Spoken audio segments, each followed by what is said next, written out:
In today's Clash Royale video, we will take a look at the games which brought me up to almost 8,450 trophies. We're actually at 8,400 trophies, 23rd in the world in the last day of the season, and we just used this Royal Giant Skeleton cycle deck. I mean, it's not really that like cheap with a cycle. We got the Electus, we got the Ghost, we got the Archer Queen. If you guys don't have the Archer Queen, just make sure to use the Hunter. It works really great. I mean, Archer Queen champions are just so bust in the game, but this deck is absolutely insane. If you guys don't want to miss any videos in the future on the channel, don't forget to subscribe to the channel. Also, make sure to use creator code more in the shop. And I would say, let's dive up to the games. And I'm going to show you how I be the best players in the world with this new Giant Skelly variation. We need to talk about the Giant Skelly a bit more soon. In tons of minds of different players, Giant Skelly might be one of the best cards in Clash Royale. Might be even the best card right now in Clash Royale besides champions. I don't really want to rank champions in the normal card play. Because I feel like it's just generally like you cannot really compare them because of the ability, the free card cycle, and so on. I just feel like this is just way too broken. So I feel like this generally doesn't really make sense. So Giant Skelly might be one of the best cards right now. We see like a ton of different decks, but for sure most of the decks is going to be any type of Royal Giant, but it just does so well. It's so tanky and people are really underestimating damage. At 2 shots Magic, 2 shots Night Witch. I mean, Mother Witch is absolutely crazy. So just go for my Lightning here. Really solid Lightning. So we're playing, by the way, against one of the best players in the world, or not, maybe not one of the best, the best player in the world right now in Clash Royale. Play against Mohammed Light, and you guys will see now we actually get a ton of value of that. Giant Skelly 2 shots the Mother Witch, we're actually in a good spot. Now I'm just gonna go in here for my Mother Witch, for my Archer Queen, just in the middle of the map. He just drops his Golden Knight, and and I think this is actually pretty lucky. Because of the lock, he couldn't get the ability out, and it was a really perfect timing. He didn't decide to drop an EOS, so we're actually getting a ton of damage just because of a really perfect ability timing, also a perfect lock on our end. And now I'm just gonna go for Royal Giant in the back. What I really like to do in this type of matchups, and when I have like Royal Giant, I would honestly say most of the time, when you play Giant Skeleton, Royal Giant versus normal Royal Giant, you should have the matchup advantage with Royal Giant, Giant Skelly, because Giant Skelly is just so tanky, and just make sure to kill all the troops. So sure, cycle decks have the ability that you like have a cheaper cycle, if it makes sense. I also like with the Royal Giant to make more pressure with Royal Giants, but I personally prefer always, if I have like the choice which deck I would pick, I would always pick the Giant Skelly one because it's just way safer and yeah, way better in terms. So what I'm gonna do right now is just gonna let it go, and I think I'm just gonna go in for another Giant Skelly in the back here. Now I'm up. This is kind of like what you want to know. You want to know when you're up, when you're down on elixir, when you want to be aggressive, and I felt like it wasn't like the right time, but you guys will see this going to be really aggressive Lightning or really insane Lightning soon. So what you really want to make sure with the Lightning is that you, like, that was by the way perfect defense from Mo here. You want to make sure that you're always trying to hit troops. So, like, Lightning is most likely one of the best buildings right now, not one of the best spells in Clash Royale. It might be the best spell in combination with Royal Giant and so on, and like Golem. So, I really like to go on with my Lightning on top of troops. So, instead of like hitting Tower, a Golden Knight, and EOS, I try to hit Mother Witch, EOS, and Golden Knight, example. Just like a really dumb example. I think you guys know what I'm getting. So instead of getting tower damage, just to make sure to clean up all the troops first, he doesn't get a counter push anymore of the troops. And secondary, we also might get more damage with the Royal Giant than instead of getting the Lightning damage on tower. So I'm just trying to apply some opposite lane pressure or like double lane pressure. So he actually got a ton of damage. I was like, okay, this needs to be the push, and you guys will see now it's going to be an absolutely insane Lightning. I'm going for a Lightning. He thought not all the troops are in the Lightning, but actually all the troops are in the Lightning. Just going for my ability also kills the Fisherman, so he's not going to be able to kite it away. And as you guys are seeing, this is absolutely incredible win. He still goes in for the Fisherman. It's not going to come in time. GG's well played, beating the best player in Clash Royale right now. Next game up against Sparky. We need to talk about Sparky matchup because we don't have any reset besides the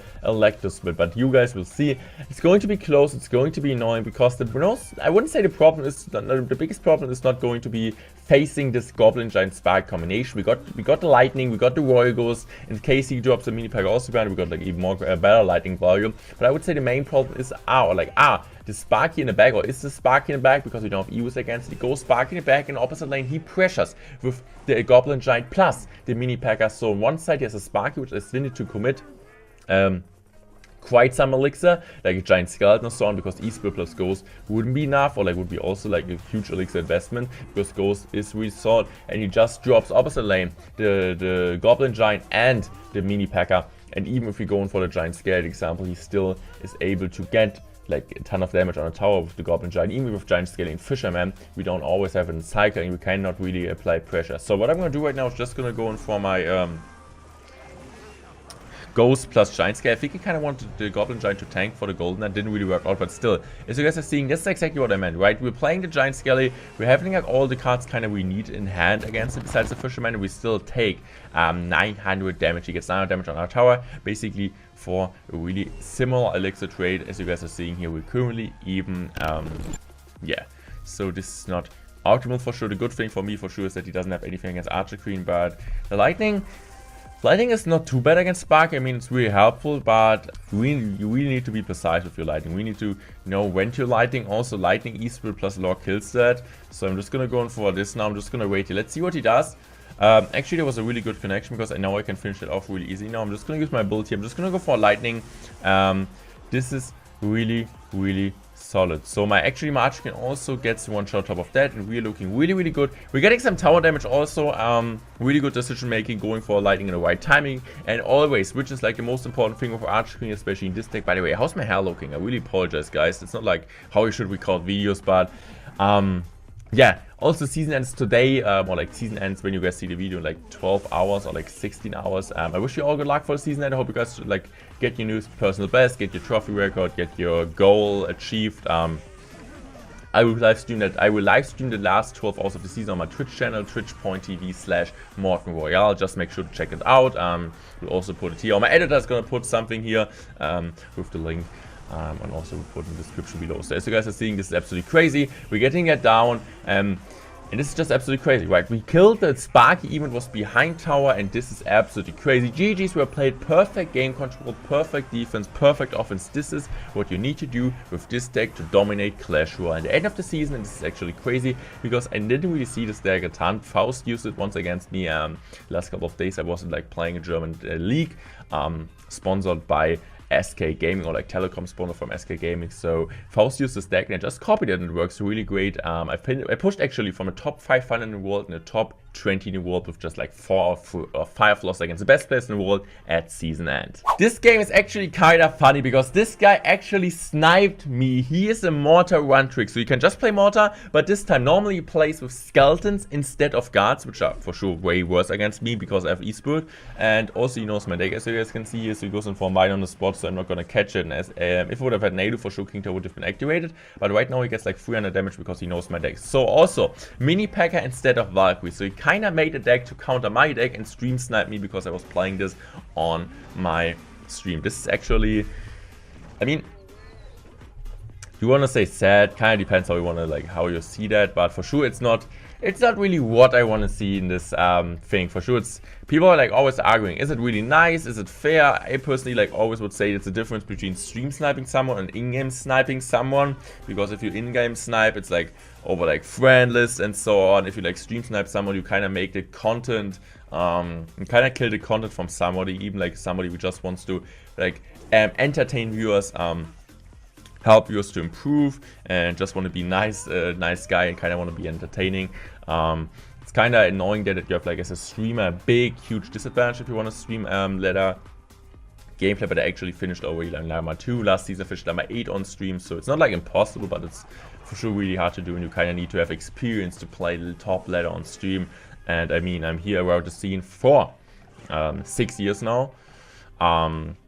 As a pro, I'm like around the scene over like 4 years now, and streaming consistently for 3 years. So I kind of know how the business works now, but yeah, just to let you know, guys, how it really feels to kind of get sniped a lot. But this is fine, especially if we have the chance of yeah, winning this. As you guys can see, we're not really up or like behind too far.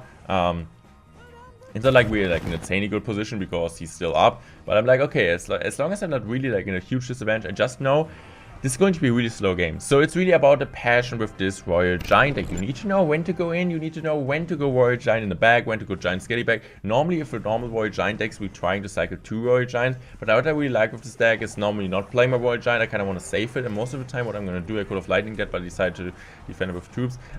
What you want to do most of the time with this deck is going for Giant Skelly in the back and then maybe get an Archer on the map and then get another Giant Skelly because of the 3-card cycle. If you guys have like a champion on the map, I'm like explaining it every time, but always new viewers come to the channel. Also, if you're new, make sure to subscribe to never miss any videos in the future.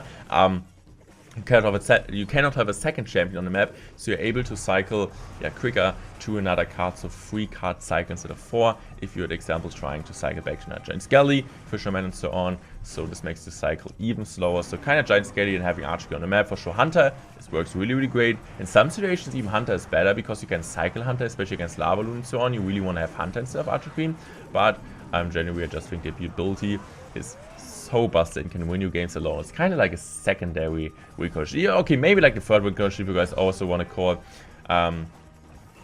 the how's it called, the Giant Skelly win condition. So I'm just gonna go opposite lane here. It's kind of interesting, as you guys can see. I'm like playing really passive. I think this is my first real Royal Giant at the bridge. But honestly, he's like, also, that's like the thing, like, he sniped me, yes, he has a good matchup. We just go for a Giant Skelly on top of the Archer Queen. Opponent is playing well so far. I kind of need to kind of put the heat, the pressure on him, because I know, okay, I need to get tower soon. I need to get, or like at least some damage soon. So, I'm going for a really good log, and I was like, okay, this needs to be the first Royal Giant hit of the game, right? Like, there's no way I'm not gonna get the hit now, but as you guys can see, as you guys can see, I still don't get any shot. I'm 500 damage behind against a minor fireable control deck. Guys, this is not what you want to be. Also, the good thing with him is what he's doing, what is the right play is. Normally would say, okay, you can at least Lightning the Archer Queen, right? For sure, you don't get the volume on top of the Mortar and the Archer Queen, but he's always playing the Archer Queen in a really good spot at the bridge and just getting the ability down. Also, tank forward with guards, and like the Archer Queen at the bridge just like destroys everything. So, hey, that's mine. It's kind of lucky for me that the Mortar survives, so I'm just gonna go in for a Ghost here, and I'm just gonna go in for another Royal Giant now because I need to pressure him now. No, I'm just gonna go in for my Archer Queen. I think this was a really bad Fisherman. Like right now, I'm just trying to win my bridge bet. Especially what I was like saying before earlier is trying to cycle with the 3-card cycle, having an Archer Queen on the map and also having a Giant Skelly on the map. So I'm just gonna go in for my Lightning now. Lightning is coming down on that. He's going for defense smite. We go for a prediction perfect log. He drops and defensive model barrier. No, this is not gonna be time, right? I can go in for another Lightning and we're winning this. This is the patience you need with this. Really, really. It's not the slowest Royal Giant deck ever, but it's like I think 4.0 elixir cost. So you need to be slow, you need to be patient, you kind of want to make sure to win these bridge battles, and at the end you're punishing them with your Royal Giant, Giant Skeleton coming, going with the Lightning on top of the buildings. GG's, well played. I hope you guys enjoyed today's video. Make sure to subscribe to the channel if you guys don't want to miss any videos in the future. And also, this is really important, guys, make sure to plug in already creator code Morten in the shop if you guys think about buying the Battle Pass at Monday. Now it's time out. Thanks for watching and I love you guys. Goodbye.